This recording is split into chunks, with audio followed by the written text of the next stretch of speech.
My name's Martin Trent. I'm a volunteer on the North Yorkshire Moors Railway, and this is Goathland Station, where we're running a little service at present in the February half term. All of us here today are volunteers, and most of the people who work on the railway are volunteers, and our motives for coming here are very mixed. Some people are professional railwaymen who've given it up because of retirement or whatever, but actually were bitten by the bug and want to come back and work on the railway. And others like me were people who as kids quite liked steam trains and are showing our age now by coming to play with the biggest train set in Yorkshire. I do a number of voluntary things at present as well since retiring. This is just one of them. I also drive the minibus for the old folks on a Wednesday for Hamilton volunteers, and sit as a magistrate in Teesside. So you might think I meet the good, the bad and the ugly in my volunteering time.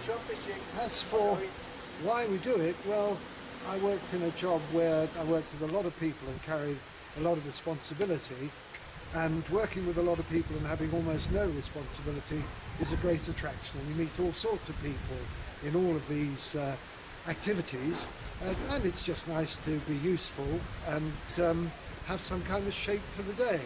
And you do get a lot of very positive feedback in all of these activities, and so it's a great way to pass the time.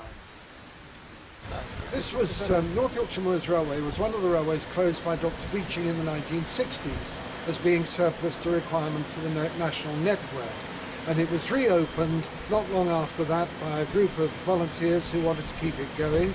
And over the years, from being just a few hundred yards of track with one elderly engine, it's now 18 miles and one of the main tourist attractions in North Yorkshire, and probably the most popular preserved railway in the country, or we like to think so anyway.